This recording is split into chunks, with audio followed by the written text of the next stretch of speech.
Hello, Ryan here, aka Mac, and welcome. So I thought it would be a good idea to start taking a look at some of the ships in Alpha 3.5 and just checking out how they fly in atmosphere with this new flight model, which now simulates lift. Although there's still a lot more to come in terms of atmospheric flight, I personally feel the ships now react way more realistically, meaning we can have some good old-fashioned dogfights with different kinds of ship types. Plus, taking off and landing the larger ships is going to be a lot more challenging and definitely feels more rewarding.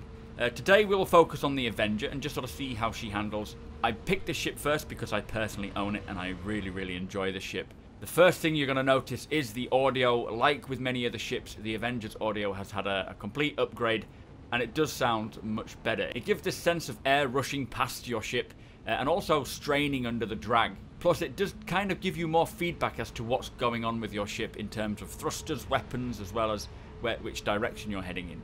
I particularly like the sound intensity increase as you speed up and afterburn, giving you that feeling that something might fall off if you push it any further, and apparently that will actually be a thing later on.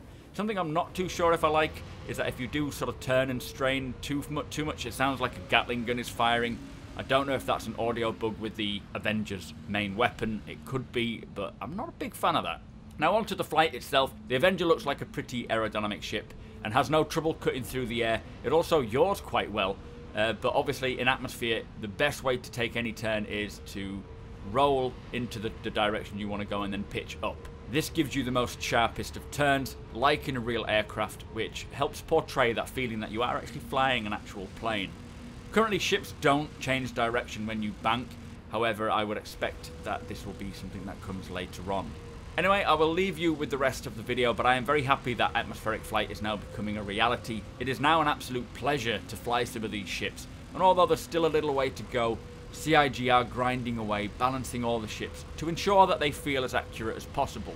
Do notice also that with the Avenger having wheeled landing gear, I'm able to land and take off like a traditional aircraft. Not necessary now, but I do hope that one day we'll see runways, maybe on planets with stronger gravity that can't be thrusted off of and need to have a runway. But do let me know in the comments and on the like button if you enjoy this kind of videos where we take a look at the ships in atmosphere and just sort of see what the difference is between them all. Let me know what ship you would like to see next. Big shout out to my patrons for all your support, guys. Big shout out to Ghost, who has just become my latest patron as well. Thank you so much, sir.